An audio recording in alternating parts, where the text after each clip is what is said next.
Bueno, pues ahora sí, muy buenas tardes. Muchas gracias por acompañarnos a todas, a todos, en esta sesión magistral que vamos a tener en esta tarde-noche. Estamos de manteles largos porque el escuchar a Lorenzo Lazo siempre es un deleite.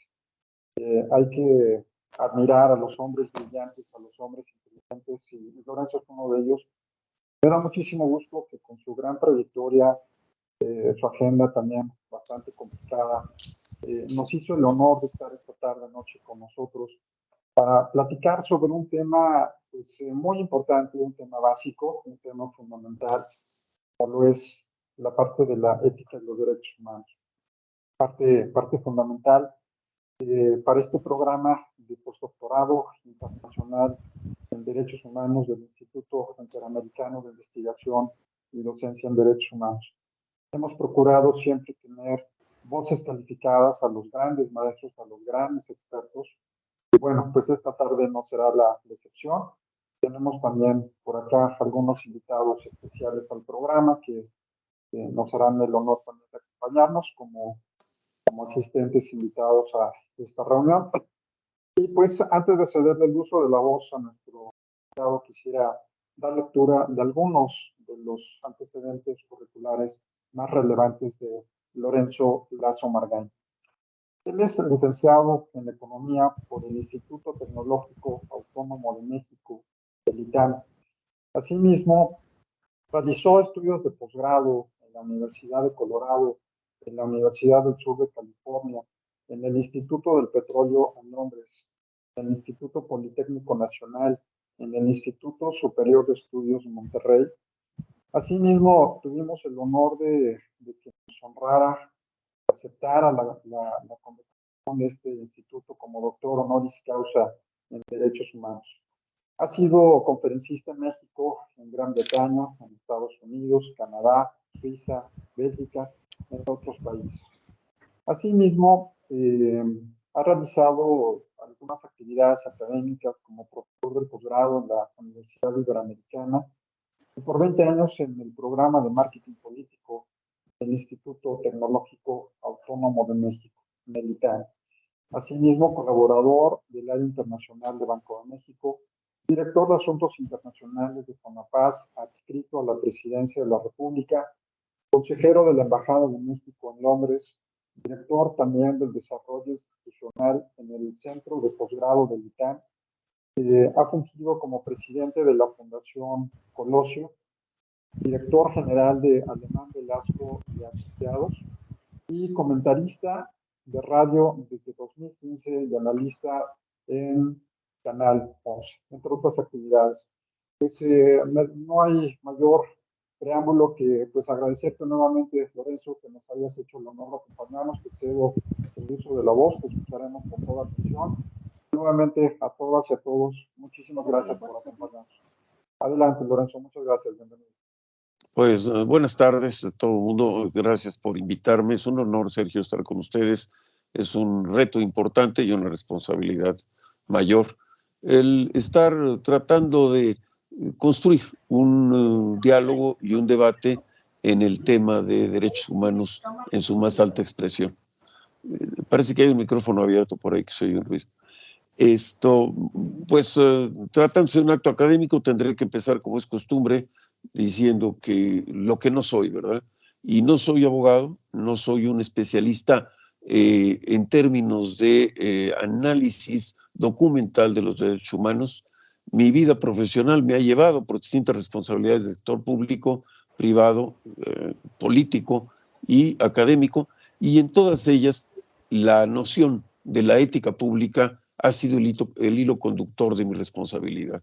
Y quizá por eso soy culpable del delito de recibir un doctorado honoris causa por parte del instituto, lo cual agradezco, es un reconocimiento que llevo con gran orgullo.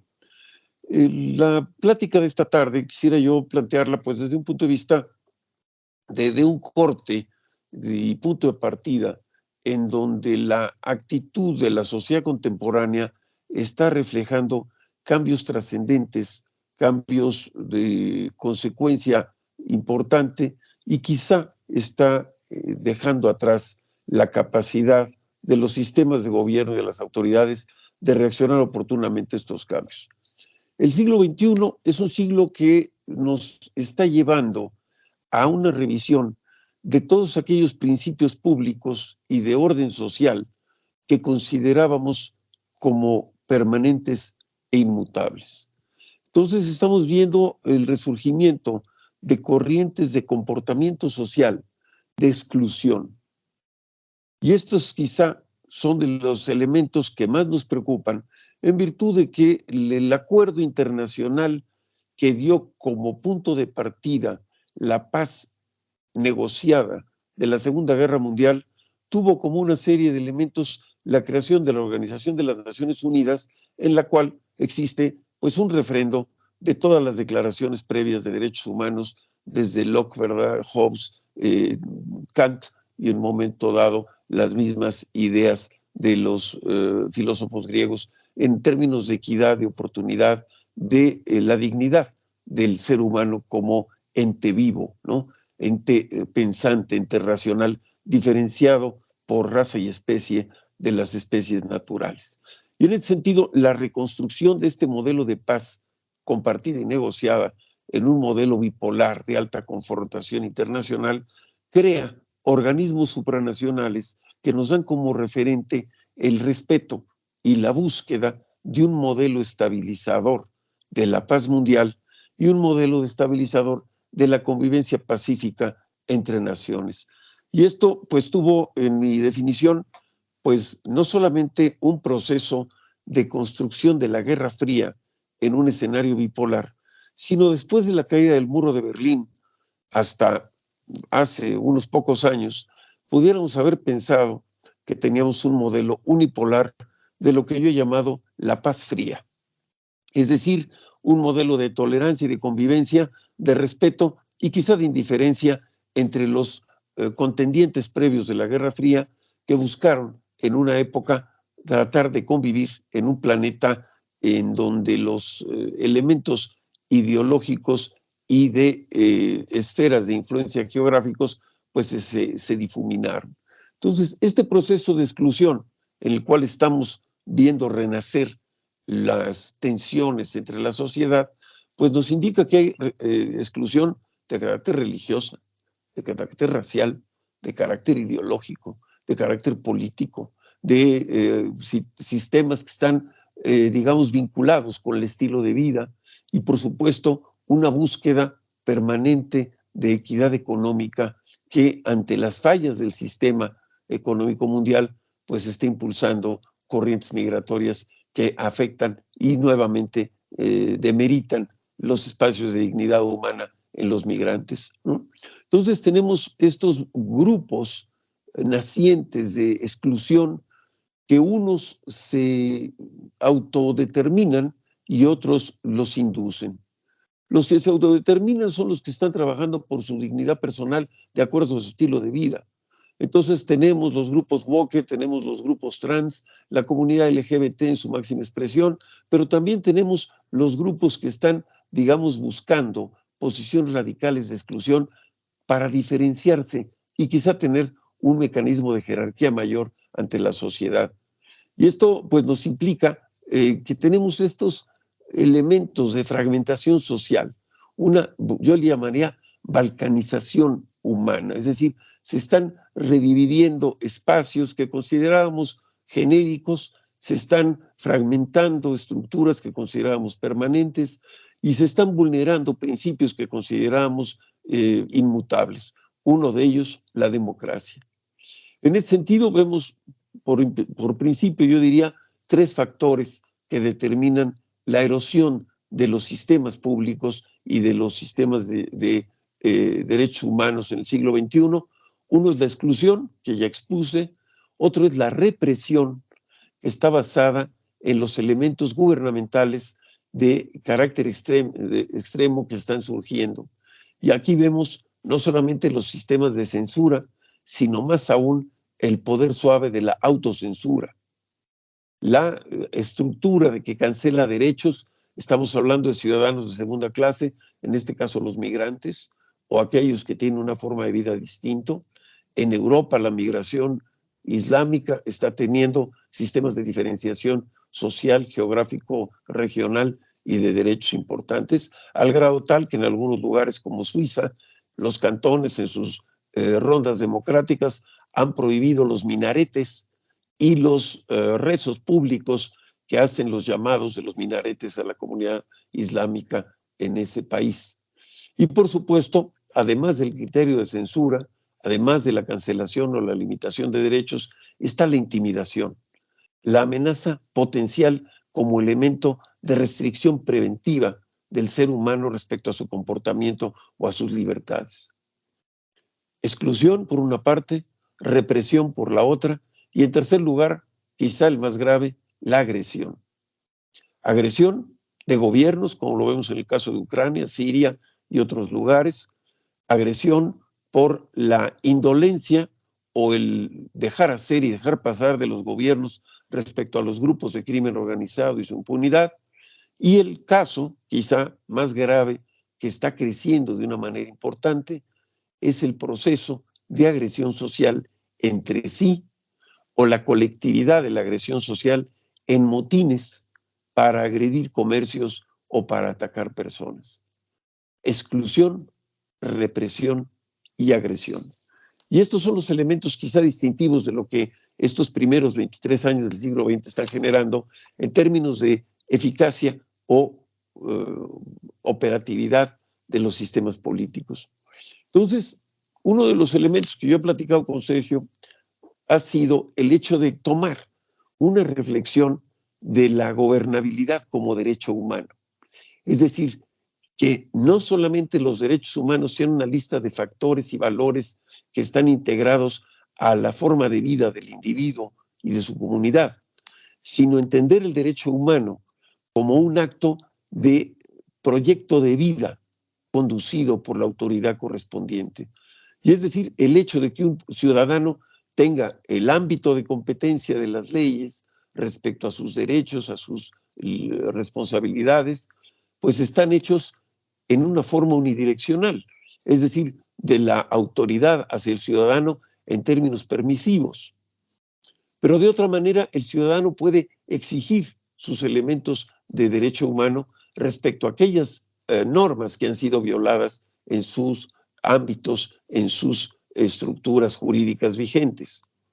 Pero se busca, y los documentos internacionales sobre derechos humanos singularizan al individuo respecto a su capacidad de vida digna, de libertades dignas y, muy importante, de posesiones dignas, que son los tres elementos que desde John Locke hasta la Declaración de Derechos Humanos de Naciones Unidas se identifican en sus artículos, ¿no? Y esto nos indica entonces que quizá tenemos que elevar el criterio de derechos humanos a una reflexión mayor como un acto fundamental, ético, de origen, de la razón de ser gobernados. Y por lo tanto, pues uno de mis debates y de los comentarios que he eximido y de la tesis presentada en el momento que el instituto me otorgó el doctorado en Derechos Humanos, pues fue precisamente el hecho de contemplar el gobierno, la gobernabilidad con libertades democráticas, civiles, no militares, como un derecho humano, en su más alta expresión, de acuerdo a la definición tradicional del Estado, y por lo tanto, pues esto implica que no solamente el gobierno como tal deba de contemplarse como un acto de un derecho ciudadano, de una gobernabilidad democrática constitucional, sino que en su momento las propias leyes deben de estar contempladas en función no solamente de las libertades y de género y de la equidad, sino también desde su origen, más allá de lo enunciativo, hasta la práctica de la redacción legal en sus derechos humanos en su amplia expresión. Y esto viene a colación porque el siglo XX fue un siglo de gran transición en las estructuras de gobierno. La Primera Guerra Mundial terminó con la descolonización de las grandes potencias europeas. Surgen los movimientos extremistas en términos de racismo y exclusión religiosa que nos dio el fascismo italiano, alemán y español en sus más ominosas expresiones. Y luego viene, después del proceso de terminación de la Segunda Guerra Mundial, la división del planeta, digamos, en 3 áreas de influencia: el capitalismo, el comunismo estatizado y el resto del mundo descolonizado o quizá desinteresado de las grandes potencias. Este proceso, que duró quizá hasta los años 80 o 90, viene con un proceso también de distintos accidentes en la estructura de gobernabilidad. Y yo me llamo accidentes porque la verdad son hechos lamentables hacia la naturaleza humana: las dictaduras. Dictaduras en Europa del Este, dictaduras en Latinoamérica, golpes de Estado, inestabilidad y caídas y nombramientos de gobiernos que impiden la evolución estable de varias generaciones respecto a su dignidad humana, a su evolución y a la consecución de valores que pudiéramos, repito, pensar algún día que hubieran sido permanentes. La década de los años 90 empieza con la caída del muro de Berlín, el 89, y con lo tanto viene también una época de democratización, de independencias, de individualización de mercado y por lo tanto de globalización de las actividades comerciales, y con ello quizá también la globalización de los sistemas de información. Así que vemos mayor movilidad humana, turística y laboral, vemos procesos en donde las dictaduras latinoamericanas dan paso, en algunos casos breve, en algunos longevo, a sistemas civiles un tanto accidentados o no perfeccionados en términos democráticos, y por lo tanto nosotros consideramos que este proceso de reconfiguración de las actividades del Estado moderno pudiera haber dado ya pasos permanentes a la equidad social, pasos permanentes a la permanencia de la democracia y pasos permanentes a la convivencia pacífica y a la creación de bloques económicos regionales de larga duración. En menos de una década, todos esos valores han venido estando en profundo entredicho. El gobierno del presidente Trump encabeza una tendencia mundial de polarización como elemento de permanencia en el poder, de mantener una clientela política involucrada en una serie de valores extremos, de los cuales la repetición permanente de una evangelización del rencor, y lo repito, una evangelización del rencor, está manteniendo a las sociedades confrontadas. Y esta confrontación social muy norteamericana no solamente establece y hace resurgir los viejos y añejos elementos de confrontación que tenía la sociedad estadounidense. Uno de ellos, de manera grave, el racismo. Y es el punto de partida de la propaganda política del presidente Trump, el hablar de la comunidad hispano-mexicana como elemento fundamental de todos los males que aquejan a Estados Unidos: ladrones, narcotraficantes, violadores y elementos que degradan la vida de los blancos bonachones estadounidenses. Esto pudiéramos haber pensado que se queda en Estados Unidos, y lamentablemente ha sido contagiado en ambos espectros de los extremismos ideológicos, y vemos que el discurso de la confrontación social y del enemistar a los hermanos de raza y de país se vuelve un discurso narrativo permanente en Austria. Lo vemos de manera gravísima en Gran Bretaña con el Brexit, y por supuesto se toma como una narrativa religiosamente repetida entre los países mal llamados progresistas en sus gobiernos, que son un sistema de enmascarar un socialismo latinoamericano que en su momento el presidente de España por el PSOE, Felipe González, decía que Latinoamérica tenía un socialismo primitivo. Y este esquema de gobierno, este sistema de mantenerse en el poder a raíz de la confrontación ideológica, política, racial, regional, o solamente por el hecho de la exclusión de no tener una misma forma de pensar, pues nos presenta elementos de alarma en la estructura de gobernabilidad democrática, constitucional, con contrapesos con transparencia, en virtud de que los regímenes latinoamericanos pues toman, en el caso de las izquierdas, una interpretación muy personal, y la palabra personal va subrayada, para tomar la idea de la famosa dictadura del proletariado, para concentrarse en la primera parte de la frase y desestimar la segunda. Vemos sistemas políticos que se perpetúan en el poder en una persona y que en un criterio de supuesta justicia social de carácter socialista, pues lamentablemente están sometiendo a sus países a un proceso de dictaduras autocráticas represoras de gran escala.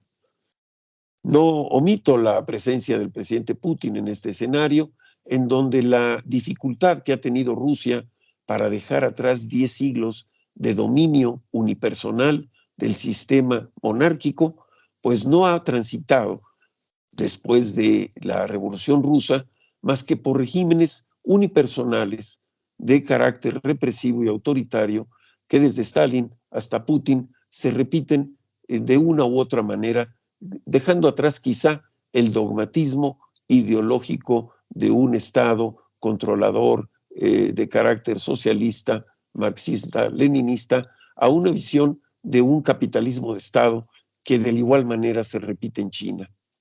Pero finalmente estamos viendo un esquema en donde la posibilidad del ciudadano global, del ciudadano receptor de una ética pública, pues está siendo limitada cuando el horizonte que se presentaba de una manera neo-utópica en el siglo XXI indicaría que contábamos con todos los instrumentos, con todas las instituciones, con todos los niveles educativos y con todos los vasos comunicantes globales para construir una sociedad más equitativa, más respetuosa, más digna, más compartida, más colaboradora y por lo tanto una sociedad tendiente a una mayor equidad en su mayor expresión. Y no, lamentablemente vemos que resurgen estos elementos y para muchos el criterio de recursos, de derechos humanos nos da recursos en donde se malentiende la función. Para algunos, el criterio de derechos humanos es una especie de utopía internacional. Cuando uno habla de esto en actos de gobierno, en redacciones de documentos de organismos multilaterales, pues hay de repente algunas expresiones en donde nos dicen pues, que son planteamientos que van más allá de lo básico y se concentran en un criterio utópico, ¿no? Para otros es un elemento moral etéreo, ¿no? También pues nos clasifican como un resabio de activismos en organizaciones no gubernamentales o como un ejercicio exclusivamente académico. Y para algunos, quizá los más reacios a este criterio, pues nos clasifican como una secta, ¿no? Y por lo tanto, pues es un proceso cuesta arriba y a contracorriente el poder lograr que se contemple la razón de Estado como un acto fundamental de un acto de gobierno con la ética pública, repito, de un gobierno con derechos humanos, digamos, aceptados como razón de ser. La Declaración de Independencia de los Estados Unidos dice en un momento dado que todo el proceso de la independencia estadounidense es la persecución de la felicidad. Y entonces vemos que los gobernantes estadounidenses empiezan su discurso con un chiste, cosa que para los latinos y para los solemnes se considera hasta falta de respeto. Pero el momento que el gobernante estadounidense hace que su público se ría, está cumpliendo con ese documento, muy a su entender, de la búsqueda de la felicidad. Quizá también el hecho de la búsqueda de la felicidad esté malentendido en el comercio bestial del tráfico ilegal de drogas, ¿no? En lo que hace felices en una sociedad de opio temporal a los que creen que con eso están satisfechos. Pero finalmente pues, es un acto de lesa humanidad, ¿no? Como también en las democracias en crisis, en las democracias, en manos de líderes populistas de derecha o de izquierda, se está generando un proceso de deterioro fundamental de valores sociales, en donde se está educando a la juventud en una cultura del rencor, en una cultura de la inconformidad hostil, pero sin que a cambio de eso se construya una visión de un ideal común.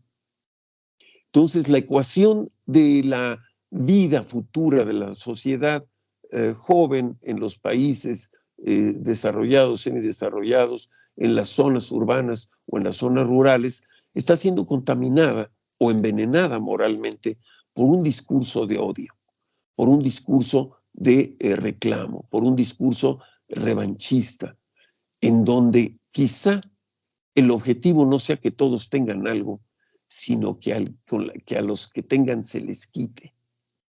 Y esta quizá es uno de los elementos que más cuidado nos debe de plantear, en virtud de que esto justifica los motines sociales, las entradas a las tiendas para llevarse lo que en términos de algunos gobernantes populistas consideran que es justo.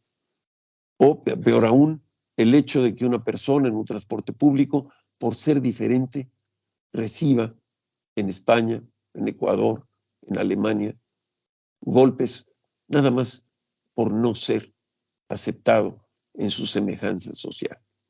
Este asunto neotrivial, estamos viendo que resurgen este tipo de tribus, este tipo de sectas que en su mayor expresión de violencia delincuencial, pues está en los maras salvatruchas.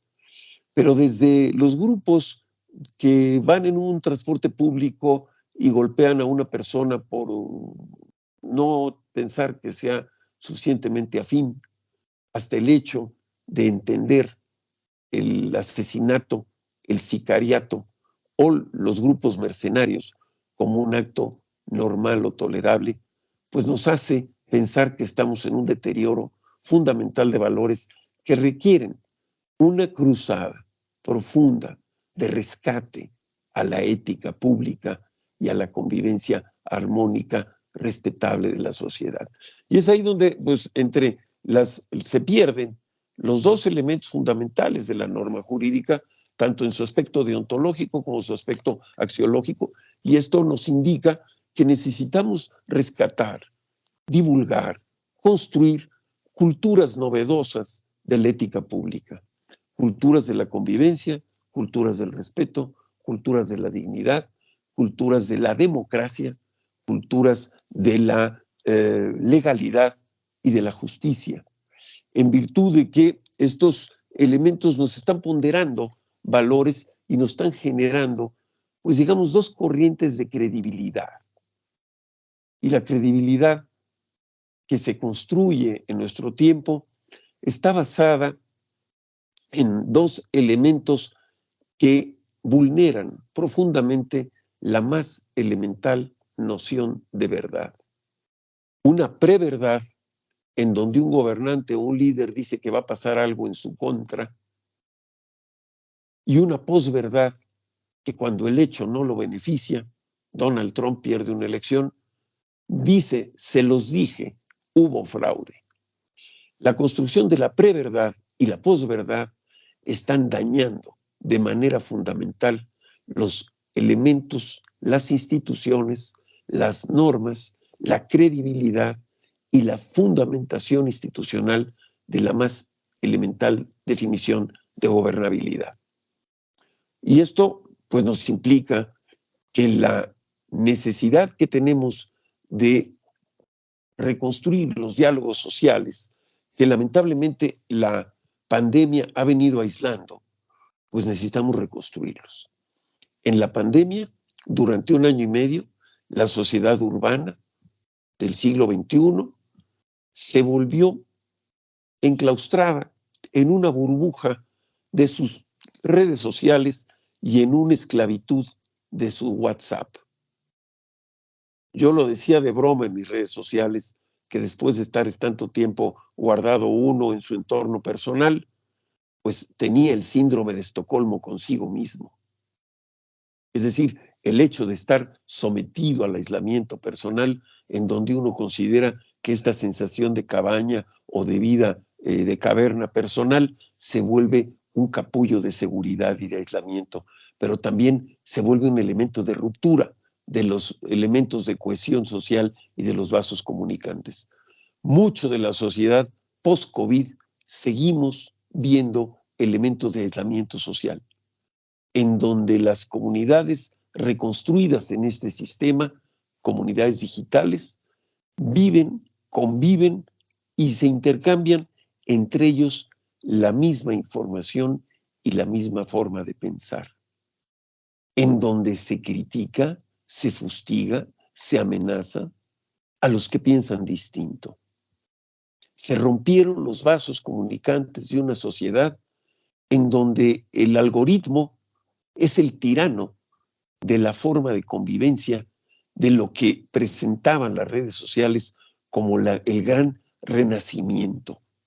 En el momento que las redes sociales, después de los años 90, los 2010, abrieron los grandes aspectos de acceso a la comunicación, a la información, al conocimiento, pues se cumplía la frase de Carlos Fuentes que me decía que la multidisciplinariedad es la fuente de la innovación. Y por lo tanto, el hecho de que la multidisciplinariedad en las redes sociales, la nueva universidad del conocimiento de calle, ¿verdad? De la idea del conocimiento espontáneo, de la información de YouTube, pues es entonces hoy un elemento que más que abrir el conocimiento de manera amplia en un horizonte de diversidad, nos condiciona en un algoritmo de preferencias que nutre el narcisismo, nutre el elemento de ver reflejadas las ideas o los actos de uno en un espejo de carácter global y por lo tanto nos alimenta la noción de exclusión. Y es aquí donde pues realmente tendríamos que pensar que quienes tenemos la noción, el interés, la búsqueda de una gobernabilidad democrática, constitucional, equitativa, con una alta noción de la dignidad del ser humano, pues tenemos que reconstruir los canales de comunicación, de tolerancia, de convivencia, de aceptación que se han ido rompiendo. Algunos de manera gradual, otros de manera intencional por parte de los gobernantes que se nutren por mantener excluidas a unas clientelas políticas en función de creer que con eso mantienen el poder y por lo tanto el hecho de la estructura de una ponderación de valores que requiere, repito, una reconstrucción de los espacios institucionales éticos que además estén reescritos o redactados en forma amplia en términos de derechos humanos. Y esto nos indica que no es solamente un problema de redacción de idioma, ¿no? Yo soy muy entusiasta, seguidor de Wittgenstein respecto al significado de los conceptos y de la construcción de las ideas.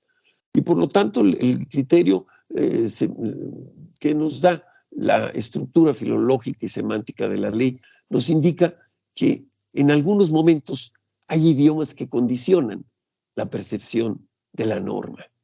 Hay idiomas genéricos que no tienen una estructura, vamos a llamarle, de género, y hay idiomas como el castellano, en donde la estructura de género se vuelve un elemento de debate respecto a que si la norma es excluyente o no respecto a la diversidad o a la inclusión. Y tenemos entonces que determinar que el plural, en el caso del castellano, pues nos determina que España, en la Real Academia de la Lengua, determina que la Cámara es de los diputados, entendiéndolos como el genérico y no esta sensación de los y las que continuamente se dice en el castellano español mexicano. Y esto no quiere decir que yo esté en contra de la inclusión, pero sí estoy en contra de la cacofonía. Y estoy en la preocupación de que si vamos a llevar al extremo la expresión verbal, pues vamos a tener que quizá cancelar los poemas de Sor Juana por machistas, o reescribirlos y decir hombres y mujeres necios que acusáis a los hombres y mujeres sin razón. Llevada al extremo, esta situación nos indica que la exclusión no construye cohesión y tenemos que buscar los elementos de la tolerancia, y valga el ejemplo que les he dado, para entender que el idioma debe de tener en su estructura de redacción jurídica los elementos suficientes de aceptación para que tengamos un elemento que vaya más allá de la expresión verbal a la expresión real del comportamiento del individuo. Y más allá del criterio de exclusión, debe estar el criterio de respeto, ¿verdad?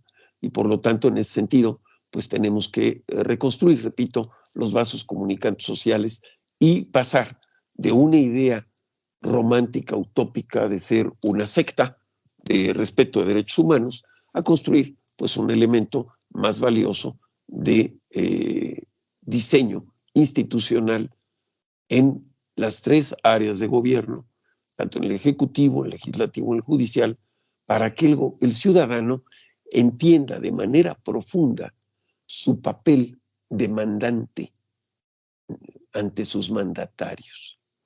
Y esto, en esta cultura política del siglo XXI, pues vemos que ese concepto es quizá el menos claro de toda la ciudadanía. Y por lo tanto, pues vemos la vulnerabilidad de las estructuras democráticas, la falibilidad o la no imparcialidad de las estructuras electorales de la democracia. Y por supuesto, pues el hecho de que las nuevas generaciones viven en una cultura de la inmediatez.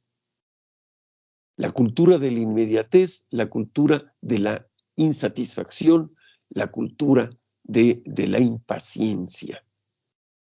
Le pican al botón y llega la pizza en media hora. Le pican al botón y al día siguiente Amazon le pone todo lo que se les antoja en la puerta de su casa. Ya no es necesario ir a comparar un producto con otro, ir a la cacería de una necesidad por un precio, sino el hecho de que en un botón se encuentra el entretenimiento del stand-up, la música, que además en sus versos reggaetoneros tiene también muchos elementos de exclusión y de daño a la dignidad y sobre todo a la feminidad como integridad física.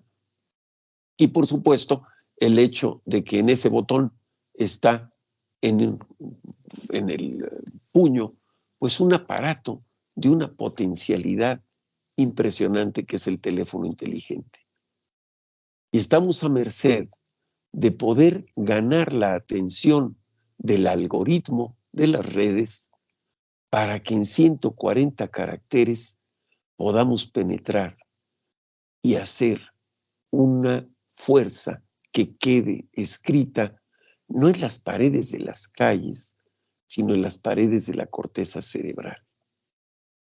Y está ahí donde está el reto. ¿Cómo llegar a las nuevas generaciones y a las antiguas generaciones maduras que creen que los valores ya no tienen valor, para reconstruir los elementos de jerarquía de la ética pública por encima de la ambición individual de un gobierno, de un partido, de un grupo político o de una pandilla del barrio? Y es ahí donde tenemos que determinar que hay límites a la tolerancia en contra de la dignidad humana. Hay límites a la tolerancia en contra de los derechos. Hay límites a la tolerancia del número de personas que nos dicen que aparecieron sin vida diariamente en nuestro país. Y aquí quiero hacer, además tomo un trago de agua, quiero hacer una reflexión de la autocensura. Yo en clase, en el diplomado de marketing político del ITAM, respecto a la percepción de información, les digo a los jóvenes de diplomado que están terminando una carrera o en la decisión de tomar una maestría, les digo, ¿qué pasa si por estar en mi clase se pierden ustedes la final del Mundial de Fútbol México-Alemania. Para los fanáticos del fútbol, el hecho de que México llegue a la final, pues es para ir a dormir al ángel de la independencia, ¿verdad? Y el hecho de que juegue con Alemania, pues obviamente es para poder echar a andar al vuelo todos los campanas de todo el país. Y les digo, ¿qué pasa que por estar en mi clase se pierden el partido? Cosa que nadie haría seguramente. Y les digo al final de la clase, después de haberles quitado todas las redes sociales y cancelado el Wi-Fi, les digo, ¿qué creen? Con la novedad de que ya acabó el partido. Y fíjense que fueron 15 goles en tiempo reglamentario. Es la primera vez que en un mundial, en la final, se meten 15 goles. Así que debemos estar realmente muy interesados en que el resultado del partido fue bueno, ¿verdad? Mantengo un silencio y no tarda aquel que dice, ¿pero cuánto quedaron? Y les digo, 15 goles en total. Sí, pero ¿cuánto quedaron? ¿Cuántos metió cada quien? Le digo, ¿qué te importa? No, sí importa. No importa. No, sí importa. Bueno, ¿cuánto crees que quedaron? O 15-1, 15-0, 14-1, 8-7. ¿No? Bueno, pero ¿quién ganó? No, pues no importa quién ganó o 15 goles. No, profesor, sí es importante quién ganó. Le digo, entonces, entiendan una cosa. ¿Por qué abren ustedes el periódico todos los días y les dicen 15 muertos en Ciudad Juárez?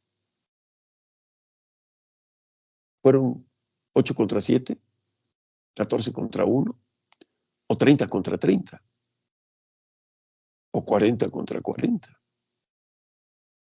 ¿Y cuántos de esos traían un uniforme y cuántos no?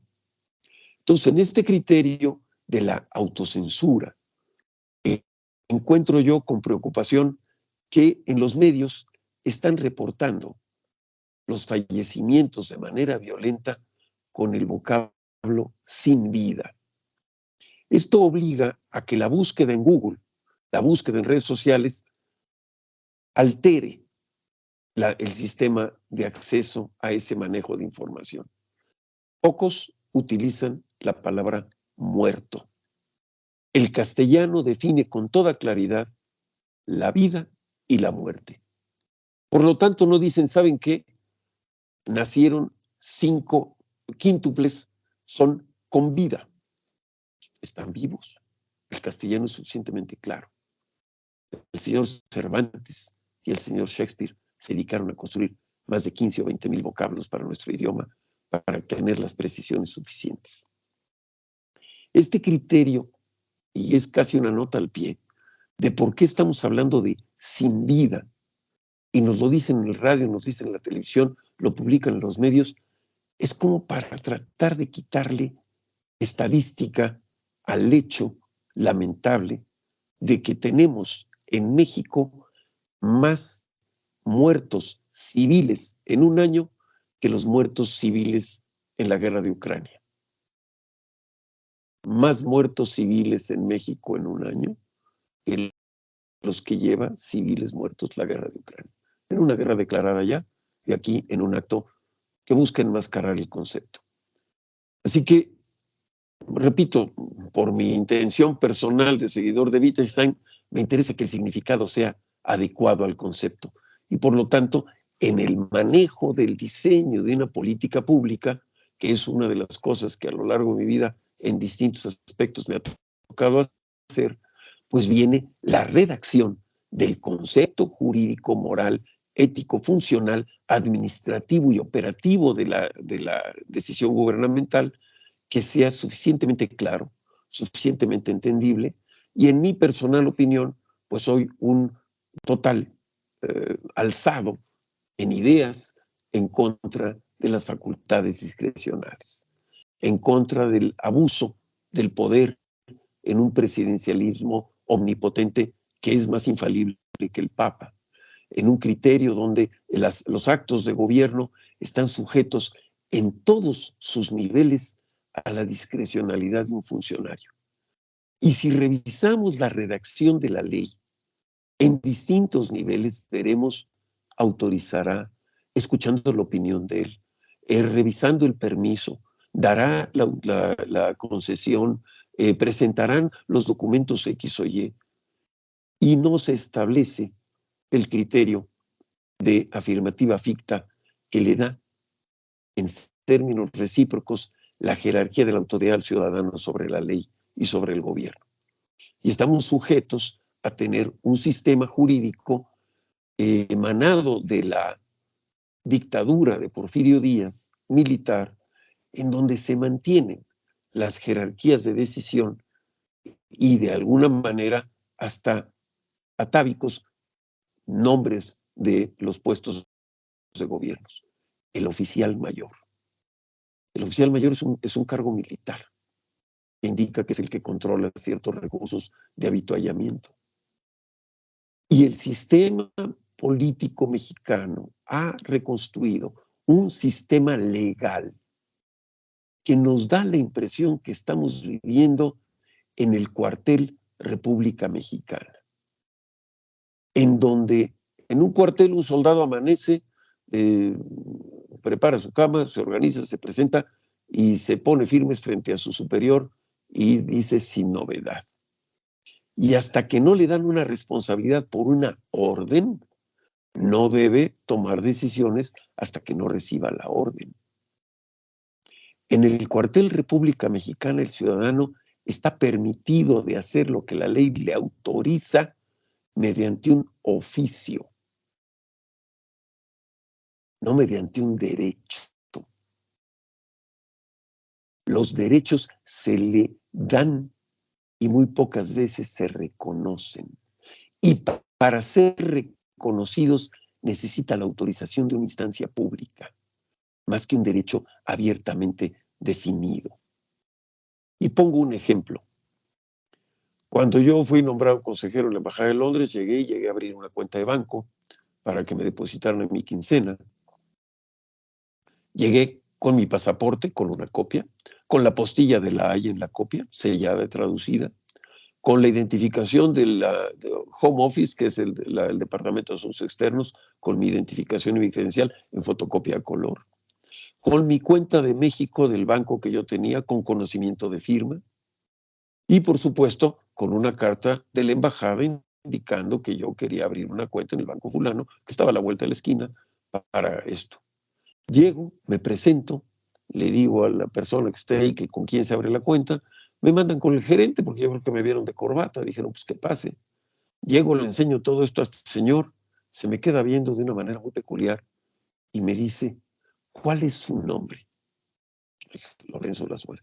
¿En dónde vive usted?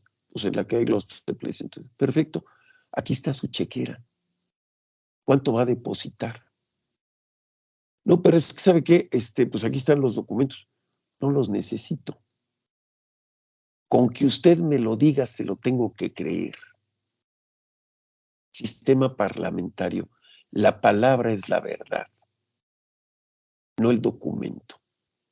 Y nosotros tenemos un sistema político-administrativo obsesionado con el procedimiento que pierde de vista el alcance moral final del proyecto ético al que está sujeto. Dejamos libres a delincuentes flagrantes, no por su inocencia, sino porque se violó el debido proceso. Quizá merecidamente el derecho humano debe reconocerlo. Pero quizá yo prefiero construir un sistema gubernamental donde el derecho humano privilegie y prevenga que no haya víctimas en lugar que ayude a darle justicia discutible al delincuente flagrante. Entonces, en ese sentido, pues tenemos un dilema importante en la construcción de políticas públicas porque tenemos una invasión de ámbitos de competencia entre el Poder Ejecutivo, Legislativo y el Judicial. Si ustedes circulan en los Estados Unidos y cometen una infracción de tránsito, están violando una norma flagrantemente.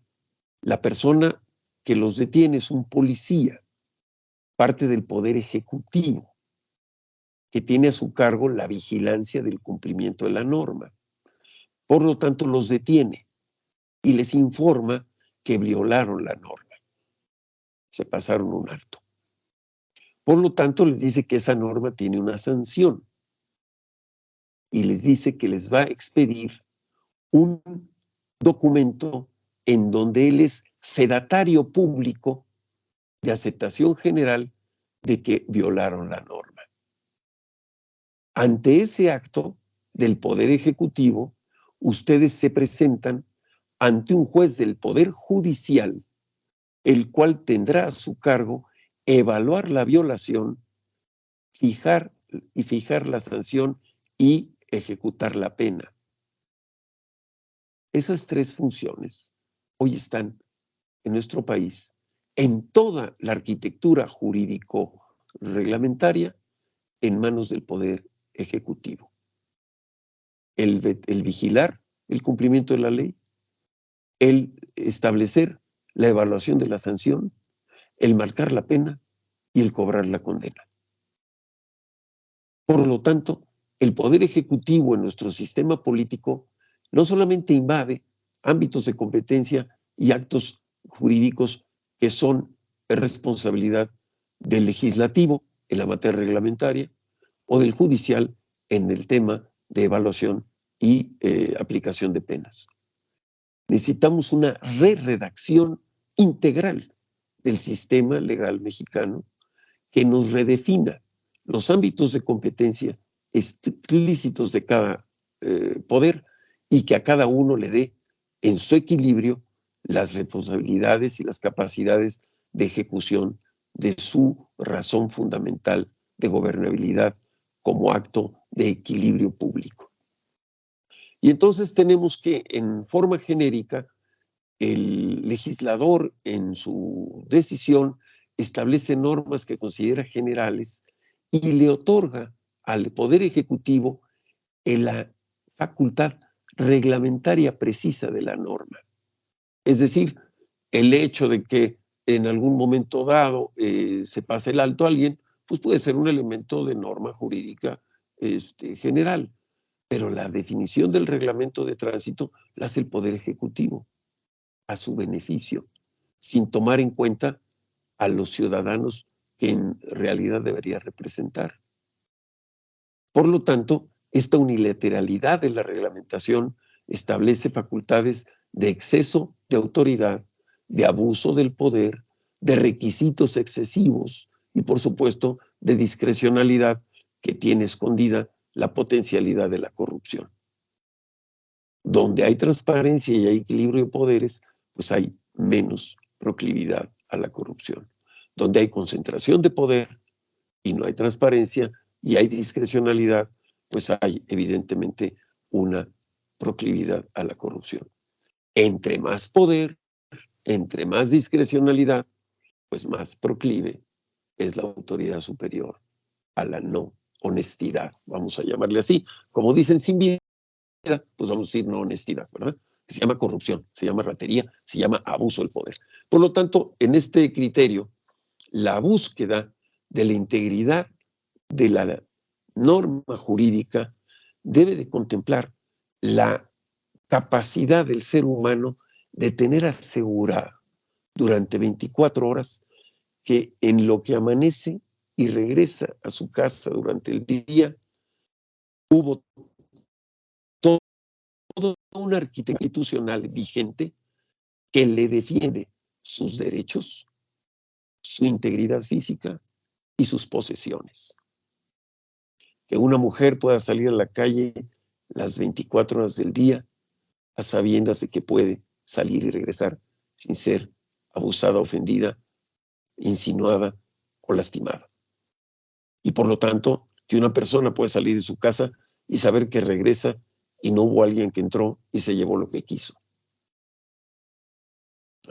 O una persona que sale a la calle a hacer un trámite y tiene que estar litigando de manera, podemos llamarle como un criminal ex ante su inocencia ante la estructura de la redacción de la ley.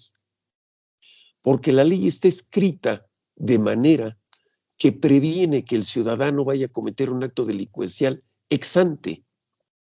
Por lo tanto, todo trámite público del ciudadano ante la autoridad es un juicio del ciudadano en carácter de inocente para demostrarle a la autoridad que no va a cometer el delito del cual se le puede estar acusando antes de cometerlo en la forma como está redactada la ley. Tenemos un sistema jurídico que nos hace potencialmente culpables de delitos que podríamos cometer y que por lo tanto la autoridad tiene que asegurarse anticipadamente que no los vamos a hacer. Y esto implica que la redacción de la ley, repito, está establecida en un criterio, en un concepto, en una fórmula de desconfianza. Donde hay confianza, la estructura jurídica es más sencilla. Donde hay desconfianza y donde hay intencionalidad de excepción escondida o en la norma o en los transitorios, pues evidentemente tendremos un poder público vulnerable, ¿no? Galbraith decía en su libro de Anatomía del Poder que para ejercer el poder se necesitan 3 elementos de quien ejerce el poder: personalidad, propiedad y organización. Pero por lo tanto, el ciudadano ante la estructura de poder, pues se enfrenta en una estructura persuasiva con un sistema coercitivo y con una forma de ejercicio de poder discrecional. Por lo tanto, necesitamos establecer, pues, estos regímenes de transparencia aplicada en la política pública que nos determinen que la integridad del ciudadano es originalmente positiva. El hombre nace bueno en su más elemental característica. Y por lo tanto, en ese sentido, nos ponemos pues a la orden de las estructuras de abuso del poder o de discrecionalidad. Permítanme un segundo, por favor.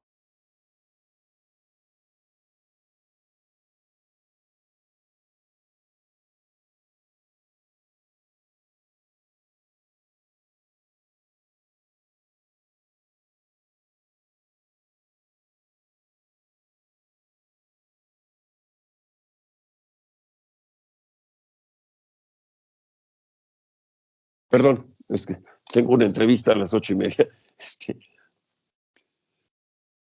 Concluyo con una idea de que tenemos una falla estructural en el sistema. Tenemos una falla estructural en la medida que se acentúan las violaciones a la ley, se fortalecen los elementos para violar la norma. Y entre más presión tiene la autoridad para impartir justicia, más vulnerable es la autoridad para dar su veredicto. Entonces, tenemos un proceso quizá inconveniente de politización de la justicia, porque en el último sentido de la falta de capacidad de negociación política, se está judicializando la política. Entonces, estamos como ciudadanos indefensos ante delincuencias e indefensos ante gobiernos que incapaces de impartir justicia. Concluyo aquí y abro el foro a las preguntas y les agradezco su interés, su paciencia y espero haber dado algunas luces en los trabajos de investigación que ustedes realizan. Muchas gracias. Muchísimas gracias, Lorenzo, sumamente interesante, te escuchamos con gran atención. Dinos, por favor, ¿qué tiempo tenemos para dialogar contigo? Entiendo que tienes una entrevista, dinos cuántos minutos para no... Entro al aire a las 8:30, ¿les parece que terminemos 8:20, por favor? Excelente, muy bien. Gracias. Bueno, pues yo creo que a reserva de abrir ahorita un poco la polémica, algunos comentarios, queda muy claro de lo que tú nos platicabas de ese sistema coercitivo versus la construcción de una cultura novedosa de la ética pública. Nosotros hemos insistido que los derechos humanos necesariamente deben de tener un sustento en los valores universales y, por supuesto, la ética es el eje rector de la conducta pública y, bueno, en general de los profesionistas, quienes tenemos un compromiso social. Pero qué importante, por eso abrir el debate sobre la necesidad de hablar de estos temas axiológicos, deontológicos, de cómo poder modificar y entender los derechos humanos. Muchísimas gracias, Lorenzo. Y bueno, pues abrimos los micrófonos si alguien quiere hacerle alguna pregunta a Lorenzo o algún comentario. Rocío Rico, adelante, por favor. Gracias, pues es un deleite escucharlo, doctor. Muchas felicidades por estar con nosotros. No soy breve. Me encantó esta parte que señala y recordando precisamente al filósofo Rousseau que dice que los hombres, ¿verdad?, nacen por naturaleza buenos, pero se van corrompiendo en una sociedad. Entonces, en la sociedad, y la sociedad pareciera que fuera una parte, pero la sociedad la componemos tanto el gobierno como los ciudadanos en sí. Tenemos mucho trabajo en la parte ética. Yo estoy en el sector público y por eso estoy convencida que tenemos que trabajar mucho en la parte pública respecto de la ética y su trabajo que está diseñando, doctor. De verdad, me quedo con un sabor grato de que hay personas que piensan a esta parte de la necesidad que tenemos que introducirnos, que permear la parte de la ética en todo el sector, en todo lo que es la división de los poderes. Con ese mensaje me quedo. Muchas gracias para no robar tanto tiempo. Gracias, Rocío. Sí, en efecto, tenemos un exceso de control. La palabra control está en el sistema político mexicano, inmersa en todo el proceso, y esto implica que se busca esto de las normas de operación y los procedimientos y demás como elementos discrecionales que dicen, hombre, ya lanzaron la convocatoria, pero no han lanzado las normas, ¿no? Y ahí están en el aire las cosas, no es adecuado. Necesitamos, yo soy obsesivamente defensor de la afirmativa ficta general, no de la negativa ficta, de la afirmativa ficta como una obligación del gobierno de confianza al ciudadano. Y en el momento que tengamos una relación de confianza creciente entre gobernantes y gobernados, pues tendremos un gobierno más eficaz, tenemos una democracia más construida, ¿no? Porfirio Muñoz Ledo decía cuando se hizo el Instituto Federal Electoral que era un monasterio de pecadores, ¿no?, por el exceso de normas de vigilancia entre sí, basado en la desconfianza. Por eso su costo, por eso su metodología. El sistema electoral estadounidense es de una vulnerabilidad que el mapache más elemental de cualquier partido puede hacer ganar a quien quiera, ¿no?, por la flexibilidad que tiene. Pero este exceso que tenemos de normatividad, de documentabilidad, de que tiene que venir la norma, de que alguien tiene que pasar a hacer el procedimiento, que deben haber las reglas de operación, y estas son totalmente atemporales. La ley debería tener en cada momento la obligación de determinar el tiempo obligado de respuesta que tiene que tener la autoridad del ciudadano y el tiempo obligado de construcción de los marcos jurídicos para su aplicación inmediata. Y ahí es donde está un vacío jurídico del tamaño de una catedral. Así que, Rocío, hay mucho que hacer. Gracias. Muchas gracias. Yolanda Orduña, adelante, Yolanda. Doctor, buenas noches. Escuchándolo, empiezan a resonar en mi cabeza muchos temas. Precisamente ayer estuve en una plática que se hablaba sobre democracia y coincido con usted enormemente cuando habla sobre elevar el criterio de los derechos humanos y la razón de ser gobernados, ¿no?, que va ligado completamente con democracia, ¿no? Escuché muchas veces con grandes panelistas que repetían el tema de que tenemos grandes avances en la sociedad mexicana y que hoy día las representaciones existe un perfecto equilibrio, ¿no? Entonces, acaba de mencionar ahorita Muñoz Ledo y hablando de todos estos temas, lo pensaba, realmente, doctor, ¿usted qué opina? ¿Necesitamos una reconstrucción política y jurídica del Estado, una verdadera reforma del Estado mexicano? Muñoz Ledo lo propuso, quedó ahí y en verdad que es preocupante porque hablar de derechos humanos y cuando escalarlos implica una responsabilidad muy grande que tiene que empezar desde las verdaderas reformas del Estado. Y no hablo de más leyes porque lo ha mencionado bien, tenemos suficientes leyes, sino poder aplicar el derecho de una forma diferente. Gracias, Yolanda. Mira, te explico lo siguiente. Yo estudié economía en el ITAM y la vida me ha llevado a tener que ver con derecho público, con asuntos internacionales, con filosofía política y con otra serie de actividades. Además de por interés personal también consumo este tipo de información. Pero te lo digo porque Sergio Arellano sabe muy bien que soy un economista, no soy neoliberal, soy hiperliberal. Esto quiere decir que estoy por encima de una ideología y estoy a favor de la gran identidad del ser humano respecto a su libertad de elección. Y donde hay conciencia de alternativas, hay libertad de elección. En la medida que se limitan las alternativas, se limita la libertad. Estoy reclamado, extraño personaje que estudia economía para volverme un constitucionalista rampante. Y en ese sentido, me gustaría ver unas reformas constitucionales importantes con cláusulas pétreas, inamovibles, que no tuvieran esquemas de 2/3 partes de la Constitución y 17 estados para cambiar el régimen de gobierno. Cláusulas pétreas del sistema político, de los métodos de gobierno, de los derechos de los ciudadanos, que fueran inamovibles mientras esa Constitución esté vigente. Y que el régimen sea democrático, civil y con el principio fundamental, intocable, de no reelección presidencial y no ampliación de mandato. Que el día que se intente, este país va a ser un baño de sangre nunca visto. Ahora contesto, ¿qué es lo que un economista constitucionalista rampante a favor de las cláusulas pétreas de los elementos intocables del sistema político mexicano propone? Un acuerdo nacional de reconfiguración del Estado mediante un pacto político, porque el pacto social está dado. Los mexicanos tenemos interconstruida la noción del pacto social y lo tenemos perfectamente definido. Vayan ustedes a un partido de fútbol, vayan ustedes a una catástrofe como un temblor,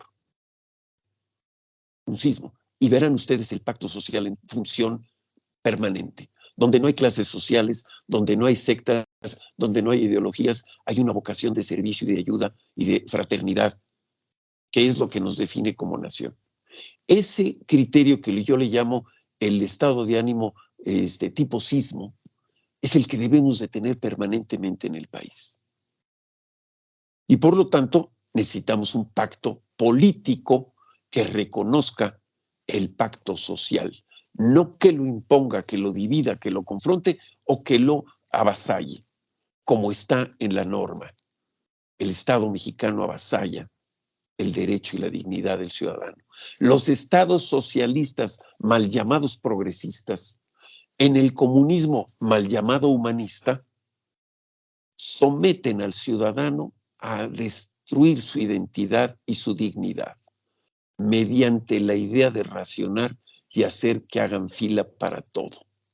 Recordemos que el inicio de la administración vigente, lo primero que hizo fue racionar la gasolina para someter la dignidad del ciudadano a la teoría compartida de los gobiernos de izquierda latinoamericana dictatoriales y opresores, a la cultura de la fila, de la espera, de la a ver si alcanza, del racionamiento.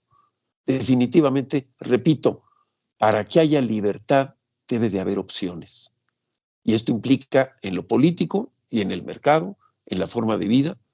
Finalmente, el Estado debe de vigilar los límites, no de imponer los procesos continuamente, ¿no? Entonces, ahí respondo, Yolanda, a favor de un pacto político, porque el pacto social está dado. Y necesitamos un acuerdo nacional en donde este pacto político construya un centro fuerte y no unos extremos dogmáticos excluyentes. Doctor, perdón, doctor Arellano, ¿y México está en esos tiempos para poder lograr un pacto social de esa naturaleza? Me pregunto, y se dice mucho, es tiempo de los ciudadanos y no, son nuestras voces, y en foros como estos, pues vamos sembrando una semillita. En el foro que estuve también ayer, me preocupaba mucho ver a una pluma importante que participó y que por escrito es una cosa y al hablarlo nos limitamos en la expresión.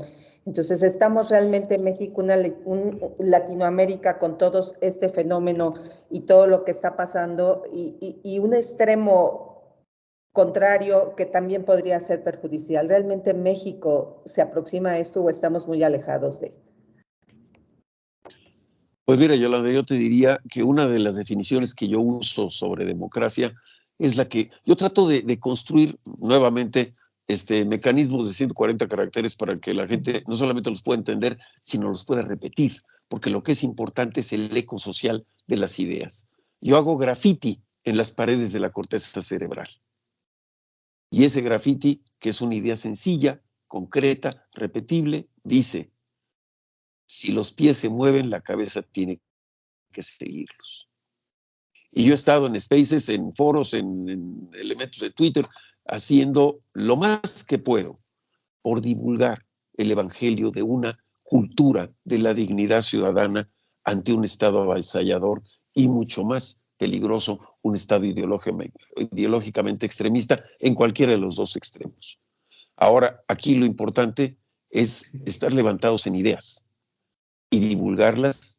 Y repito, romper nuestra burbuja y nuestro caparazón, nuestro capullo digital, y platicar con quien no platicamos, escuchar ideas que no habíamos escuchado, entender que puede haber algún elemento de razón y dejar la oportunidad de ser entendidos nosotros. Y evidentemente que quede muy claro que ser distinto no es delito en una cultura de la estandarización o de la homologación donde solamente hay una voz. Una segunda definición de democracia que uso es que en democracia nadie tiene toda la razón y nadie está totalmente equivocado.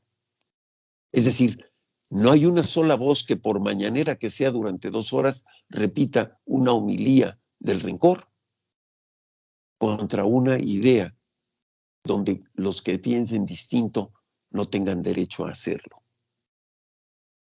La democracia nos dice que todas las voces cuentan y todo mundo tenemos algo que decir. Y es democrático cuando todavía tenemos la libertad de decirlo. Gracias, doctor. Muchas gracias, Lorenzo. Muchas gracias, Yolanda. Una última intervención. Esaú, adelante, por favor. Muchas gracias, doctor. Doctor Lorenzo, mucho gusto en saludarle como siempre. Ha sido muy ilustrativa su plática. Yo nada más un comentario muy sencillo. Por allá en los años de 1960, en México se leía mucho una obra que era de Lon Fuller. Es un autor norteamericano y él tenía seguramente su mayor obra, sin duda alguna. Se llamaba La moralidad en el derecho. Después se dejó de hablar y quien retoma un poquito es uno de sus discípulos, Ronald Dworkin. Empieza a trabajar sobre estas ideas, pero algo que me llama la atención dentro de esta obra de la moralidad en el derecho, aparte de que es una obra obligada de leerse, por lo menos desde la perspectiva del justnaturalismo, es y está relacionada al desempeño que tenían los juzgadores en los tribunales de los Estados Unidos. Él no estaba de acuerdo con la crítica que tenían los justnaturalistas cuando en el hecho, pues en términos de que el derecho positivo, decían ellos que había distorsionado la visión de la ley. En ese sentido, de que permitía a la autoridad que hiciera lo que quería, ¿no? Entonces Fuller decía que el problema no era ese, sino con el acercamiento que el funcionario tiene o debía tener al obedecer la norma. Ese era el problema, ¿sí? Entonces, la obligación no es solo, pues, es una labor burocrática, decía él, no solo debe ser consecuencialista, no debe serlo, es decir, no puede ser la labor pago nada más, sino el logro de los fines, ¿sí? Que persigue el institucionalismo. Es decir, ese es el fondo del derecho humano. Entonces, él decía Fuller, que eso era precisamente lo que permitía tener servidumbre y eso es lo que permitía también tener un funcionalismo dentro de la sociedad.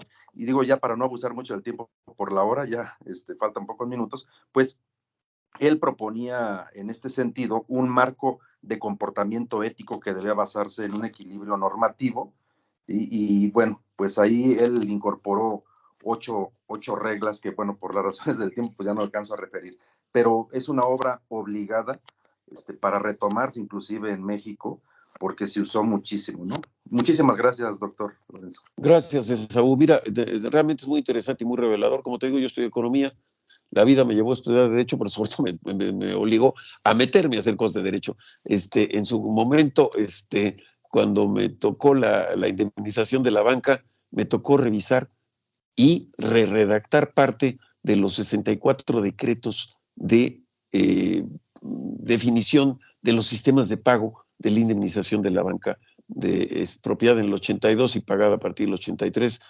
algunas partes con mi puño y letra. Y por lo tanto tuve que estar sometido a la presión de abogados de la Asociación Mexicana de Instituciones de Crédito, de fianzas, seguros, de gas de bolsa y demás, porque yo llegaba a platicar la necesidad de cambiar la ley de títulos, operaciones de crédito, ley de sociedades mercantiles, código civil, código penal, ley orgánica de la administración pública, porque los bancos eran paraestatales, y déjame decirte, siendo economista me tuve que meter en esas cosas, y a veces digo, como dicen los niños chiquitos, no lo vuelvo a hacer, pero la vida me lo pone una y otra vez. Desde el gobierno del estado de Veracruz tuve la oportunidad de participar en un grupo muy valioso capitaneado por Emilio Rabasa para la reforma integral de la Constitución del Estado, en la cual pues se tomaron derechos importantes y se reconoció precisamente los derechos humanos por primera vez en una Constitución del país en el año 2000. En otro momento tuve otras responsabilidades de responsabilidad. En el Senado de la República estuve como coordinador de asesores de varias comisiones, una de ellas teniendo que ver con el tema del Tratado de Libre Comercio. Así que entiendo que para que la estructura funcional productiva de la industria, de la sociedad, de las libertades funcione, la redacción es reina, man.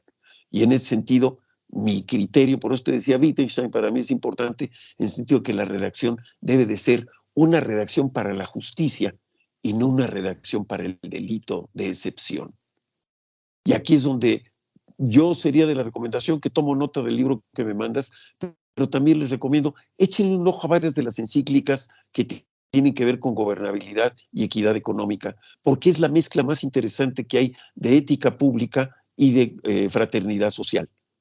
Las encíclicas papales, desde la Rerum Novarum, hay varias que nos indican el papel de la, vamos a llamar, la teoría social de la Iglesia, que quitándole la parte, que yo no soy ratón de sacristía, ni crean, soy más bien un tanto luterano, pero sí creo que hay redacciones fundamentales que buscan hacer converger la idea de gobernabilidad con la idea de fraternidad y la idea de ética pública compartida. Ahí está más o menos establecido, sería interesante. Hay un pensador, von Balthasar es uno de ellos, que yo por supuesto lo veo más que nada en la parte teológica y la parte de uno que me gusta mucho por su dificultad razonable, que es Teilhard de Chardin, que es parte de la gimnasia mental que nos tenemos que exigir de vez en cuando. Pero gracias, tomo nota. Pues Lorenzo, ya no te quitamos más el tiempo, sabemos que tienes una entrevista. Muchísimas gracias de verdad por habernos acompañado, nuestro afecto, nuestra admiración, nuestro respeto y muchísimas gracias por haber estado en esta sesión.